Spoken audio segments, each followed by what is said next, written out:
Hello everybody, peace of the Lord Jesus Christ. Today I'm checking out the Amazing Atheist video, God and Evolution BFF. Hey everybody, Amazing Atheist here, how the fuck are you doing?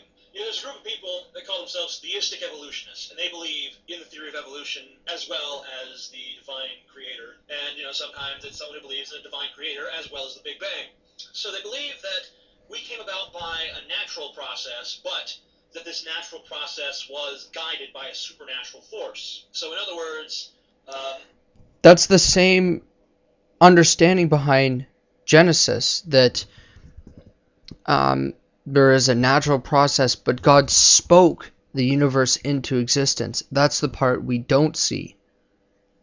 But we can see the physical world and what we have the ability to see. Everything that you know about evolution, natural selection, random genetic mutation, all of those components of evolution, they are all somehow controlled and manipulated by an all-powerful being who is looking to create specific results. I didn't know that it was that easy to reconcile the naturalistic and the supernatural. It's simply both. Why settle for one good explanation when you can have two at the same time? Well, one explains the other, because the much that we find in science and the more discoveries we have, the more questions we get, not answers. God is still the best explanation for the origin of the universe, the best explanation for the different settings that had to be into play at the initial conditions for the Big Bang itself. Stephen Hawking says that even if gravity was off by 1 part to the 10 billionth power, the universe would have just collapsed back into itself at the moment of the Big Bang. And you get like 50 of these cosmological constants all being multiplied into one another to just numbers that we can't even fathom or can't even wrap our heads around. And so we see design. We see a force working for the universe, not against it, or for a life-permitting world to exist, if you want to narrow the scope in.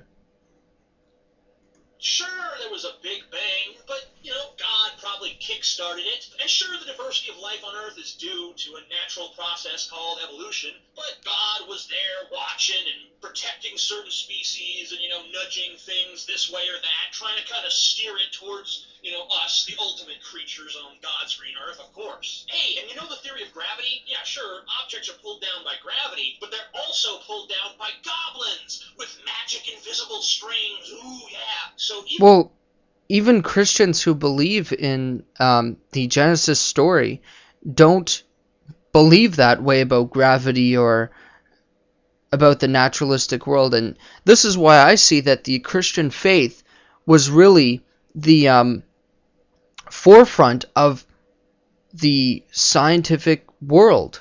And, you might laugh at this, but many Catholic scientists helped develop Darwin's theory, and that this whole idea that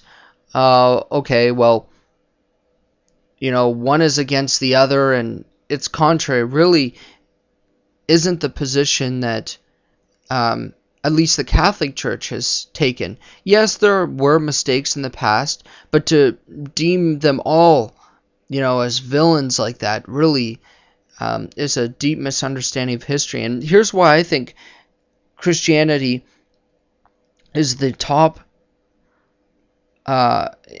is the reason why set up you can have this great scientist to emerge out of it, is because on a superficial level, the world is sacred. But we can still manipulate things, and we can still look into things, and we can still test things. That it's not sacred, that we're not allowed to do that on the Christian worldview. It's a creation of God, but it itself isn't God. And I wish I could, better articulate that point, but I don't know how much time I'm going to have for this video, so I think that's enough for that. I suppose I could go more into it later. But if gravity wasn't pulling them down, the goblins would be pulling them down. Now see how much two explanations just makes more sense than just one? And you know Newton's first law of motion? That's true. You know, an object won't move until it's acted upon by another object, but at the same... Exactly. So you have this small, buildup of particles, yet it just exploded somehow. Or some people believe it was nothing. And it just randomly exploded? That doesn't even make sense with the theories that you follow. And this is a prime example of that. Okay, so you have the conditions for the Big Bang, but it caused itself, or nothing caused it? That's worse than magic, because at least with magic, when you say that, okay, the magician produced the bunny, at least you start off with a magician and a hat to thereby produce the bunny. You're trying to say nothing created everything, or that there was a bunch of condensed particles that made up everything in the universe, and it somehow caused itself to move. But if it was like that for eternity in the past, how could it change? If I may give a parallel example, if there's a frozen pond in eternity, how does it thaw itself? If those conditions were set eternally in the past, it needs to require an outside force to turn up the heat. The pond itself can't bring itself to thaw. Same time, they're also moved by magic pixies and inertia. Whee! It's fun! See, there's a naturalistic world where everything can be proved rationally, but then right behind the curtain, there's a supernatural magical world that we can't prove in any way, but just assume exists because... Well, actually, scientists have now, through the study of string theory and the different dimensions of black holes, are now saying that there's probably about 8 to 10 dimensions, if not more, over the conventional view of just 4 dimensions. And so the more we're discovering, the more we're dwelling deeper into this. And so I think it's very rational to believe in a spiritual realm, in a realm we don't see, given even the most modern discoveries in science.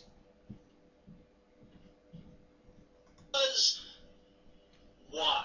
Why would you believe in a God if you already have an explanation in evolution? Well, you don't, because evolution doesn't explain why the universe exists. It only explains how. Believe that God created man when evolution already provides the answer to that question. Why would you believe that God created the... No, evolution gives the possibility for the existence of man, but evolution itself didn't cause man. There has to be something that brought about the universe.